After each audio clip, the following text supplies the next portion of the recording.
The Real Take, your weekly real estate news you need to know. Brought to you by Joe Carrick, one of the most accomplished real estate professionals in the United States. Sponsored by Blueprint to Success, high performance real estate coaching. Hi everyone, welcome to The Real Take, the weekly real estate news you need to know.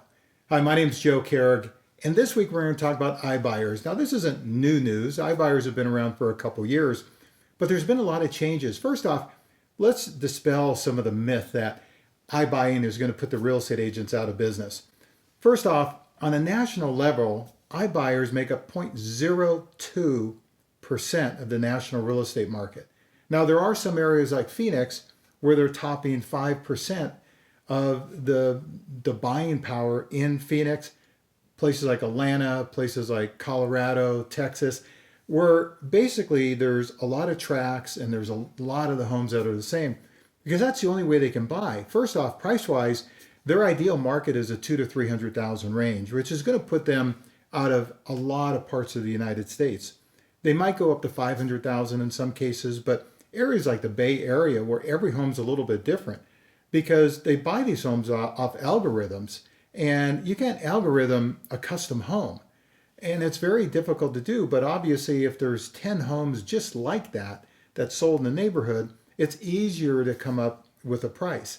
So I can never see iBuyers making up on a total market maybe more than 2 to 3%. Now in some areas like Atlanta or Denver or Texas or Phoenix, they might make up, closer to 10%. But on a national level, they're not ever going to make up, I think anything more than single digits.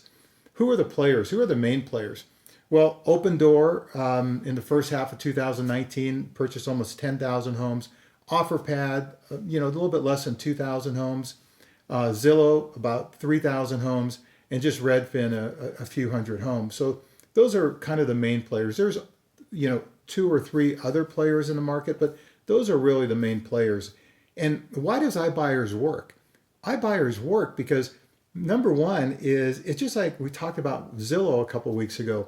Zillow found a need to put all the information in one place. Well, there's a need for some sellers out there to sell their home quickly. And so either, we kind of grow up in an instant society, and you have, everybody wants things right now. They want them yesterday. So they need to move fast. They don't want to hassle, the convenience, or they've purchased another home. So there's always going to be a market for the iBuyers out there. And now as far as total how many they bought, and they are growing. 2017, 10,000, 18, 25,000. And for 19, they'll probably end up somewhere around 35,000 homes. But again, 0.02, that's 0.02 of 1% of the national market. So again, my opinion, they'll never get past single digits. They might get in double digits in some markets, but that's about it. So, but what's the cost? Because here's what we have to do as real estate professionals. We have to stay in the center of the transaction. And it's out there with iBuyers. And I'm going to tell you a few ways how it's out there. First off, think of iBuyers as a big circle here. And then think of traditional real estate as a big circle. Well, in the middle, they kind of intersect. And there's a spot there where there's a job for real estate professionals to be involved. You still have to be an asset and a resource, but there's a way to stay in the middle of that transaction. First off, cost-wise, Collateral Analytics did a survey of 6,000 transactions, and it cost sellers about 15% to sell their home to an iBuyer. So if you're charging a commission of 5 or 6%, whatever it is, it's more than double, in some cases 3 times to sell to an iBuyer. But again, for some people, it's worth it. A lot of agents say, well, wait till the market slows down. Well, I actually think the iBuyers are going to get stronger when the market slows down, because when people can't sell their home, they're going to be willing to take a hit to be able to sell it and move on with their life, or purchase the other home that they're going to. We talked about, profitability, where Zillow has lost $3,000 on every home that they sold. But with Zillow, that's only the 99-cent breakfast at the back of the casino, like we talked about a couple of weeks ago. They're by 2020 and being live in 26 markets are going to be probably generating 400,000 to 500,000 leads for their agents out there where they can collect a referral fee. And that's really the goose that laid the golden egg for Zillow. But someone like Open Door, they have to make a business out of it. Now, the way they'll make a business out of it is buying a lender, buying a title company, which they already have, and using auxiliary services. Plus, they've purchased a company a while back called Open Listings, which is a discount real estate firm. So they have to obviously be on the pathway to profitability also. Now, but we need to still be at the center. Let me tell you a couple ways that we can be at the center of it.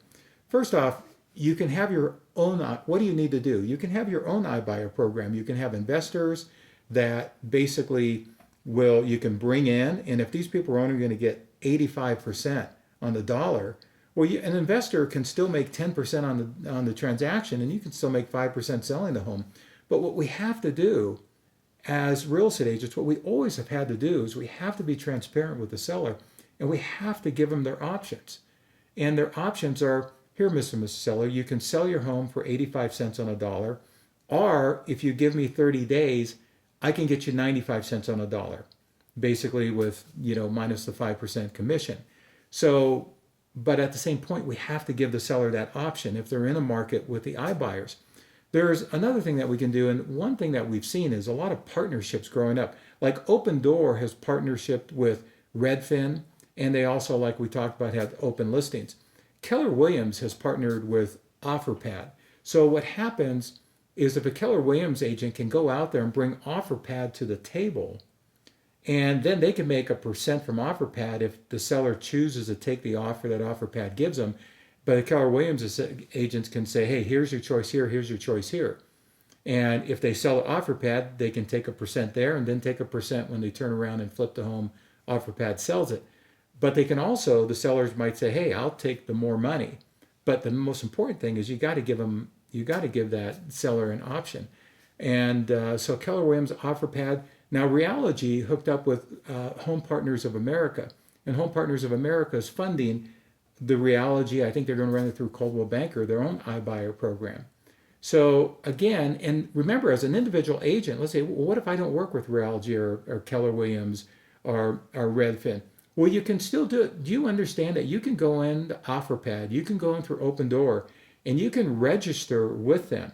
And any appointment that you go on, you can bring in these third-party iBuyers and give them their option. And if they basically end up selling to an iBuyer, OfferPad, or Open Door, you can make a commission on that. Now, you're not guaranteed you're going to get the flip side of it, but at least it's something, But if you don't give the seller that option, if you're in an iBuyer market and you don't give them that option, someone's going to give them the option.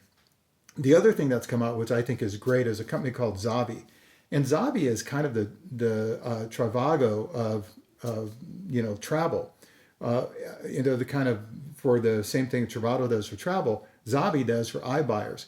So what they do is they sell their software to large real estate firms. And there's been a couple that have purchased their software, and they've come out with names like Offer Optimize or Flex Move, where they actually brand it as their own brand. So what happens is if their agent goes on an appointment, through that software, it will bring in OfferPad, Open Door, Bungalow, whatever the iBuyers are, and give the seller all these options. And also, obviously, another option is going to be, okay, they're willing to give you $280,000. If I put it on the market, I can sell it for $300,000. But again, it's all about giving the sellers the option. So that's basically what you want to be. You want to still stay at the center of the transaction. You can't put your head in, you can't be an ostrich and put your head in the ground. You have to be there. If you're in an iBuyer market, play with them. Don't play against them, and still stay in the center of the transaction. Thanks again for joining me this week. Next week, we're going to talk about the recession in real estate. Is there a recession coming up? And how does it affect real estate? And I'm going to give you some historical data and some information that you can share with your buyers and sellers that will help you through the process. As always, click below for some additional teaching from Blueprint to Success, high performance real estate coaching. And also, if you want to subscribe or share, please push the button below. Thanks. And again, as always, honor the journey.